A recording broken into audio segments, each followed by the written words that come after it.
Hey guys, what's up? My name is Mpulu Gang, and this is another video from House of Freedom. I have come to know God as the indwelling presence within me and within you. I've come to know God as my beginning. I've come to know God as my home. I've come to know God as you know, my end. I've come to know God as an extension of myself, and I've come to know God as myself. Really, so anyway,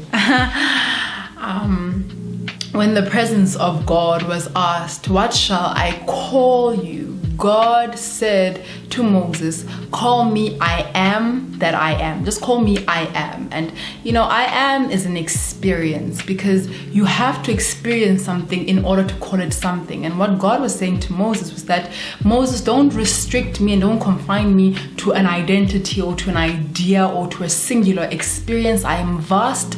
I am all-encompassing. Don't call me anything, call me everything. So when asked who I am, don't give me a name, but allow every single person to come to me and to experience me for themselves, because every single person will have to experience me for themselves, and I'll be different, and I will show up differently to each and every person, but I will be what each and every individual needs in order for them to grow and to fulfill their soul's highest calling and highest mandate. So I am that I am. I am an experience. You have to show up. You have to present yourself. You have to come through to experience me. You don't hear about me through the grapevines. You have to come through and experience me, and I will be to you what you need me to be to you.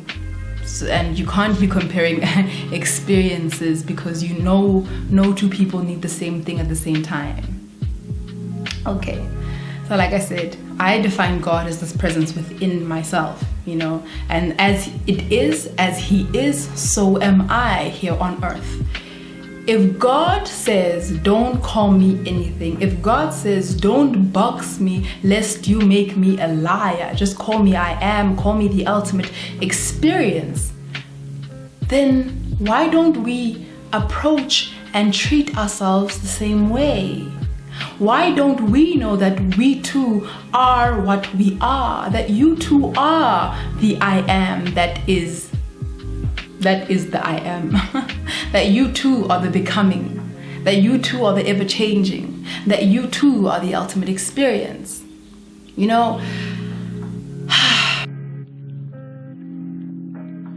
You are everything.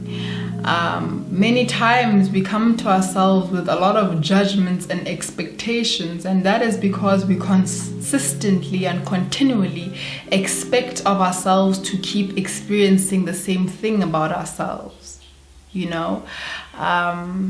If you've come to define yourself as a confident being, every time when you approach yourself, you expect the same thing from yourself, and you don't allow for yourself to become many other things. You have created quite an exclusive self, where you have very important feelings, and then all the other commoners, the ones that you don't really engage with. And whenever you are visited by other aspects of yourself, you shun them because they don't correlate with this I am that you've created yourself to be.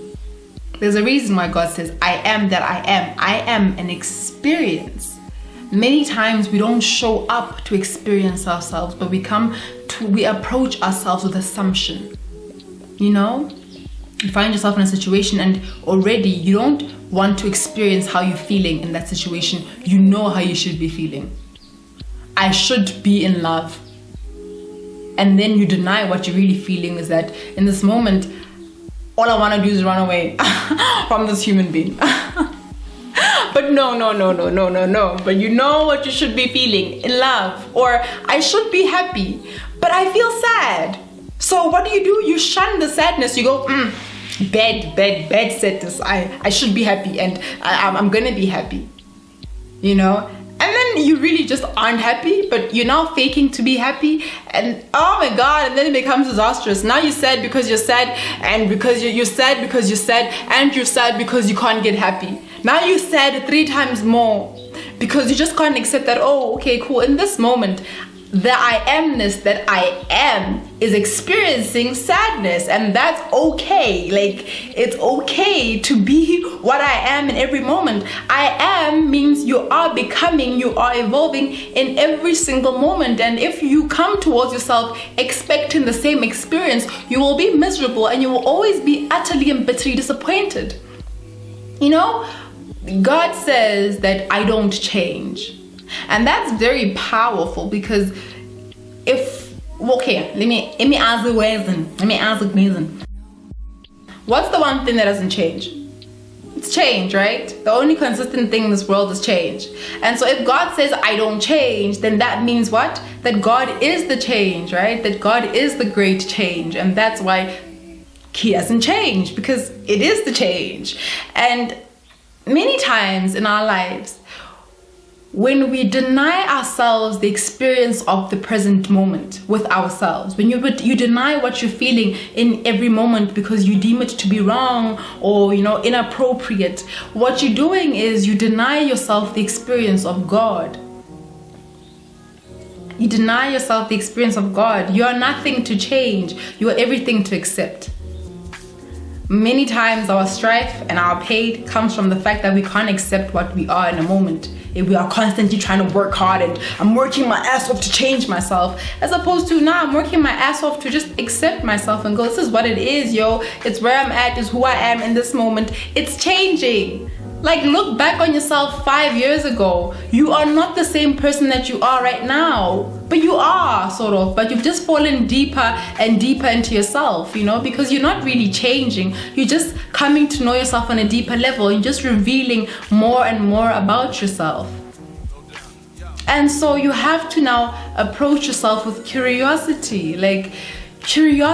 Become curious about yourself in every moment. Become curious about the direction in which the wind is blowing in your life. Become curious, and when you approach people, approach them with the same kind of curiosity, understanding that they too are extensions of God, so they are extensions of the great change, and that they too are morphing and changing, shaping and shifting.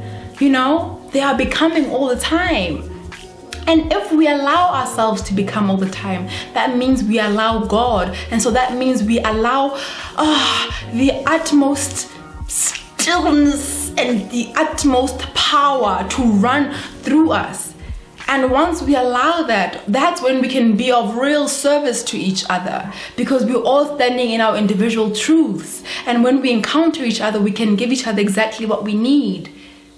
Because I am will become what I am has to be to you, in order for you to fully experience and to grow to your highest and highest potentials. So just one last analogy, observe the weather and treat yourself like the weather. The weather is constantly changing.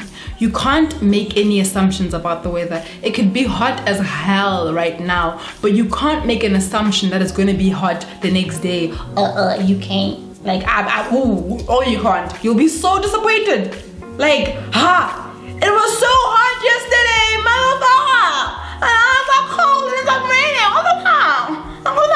And I feel that all the time,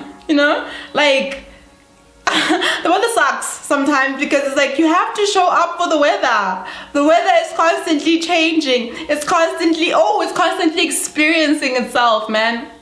And you have to show up for the weather in order to know how it's experiencing and how it's manifesting itself that day. You can't hide in the house and go, it's hot outside. No, stop making assumptions. You have to stand outside and go, okay, it's cold today, or it's hot today. You have to show up for the experience. And the same is with you and with people in your lives. You have to show up without any judgment, without preconceptions, without any assumptions. Show up to what that person and to what you are in that moment. And by doing so, you're showing up to God. Yeah. Okay. And that's about it. That's about. Breakdown.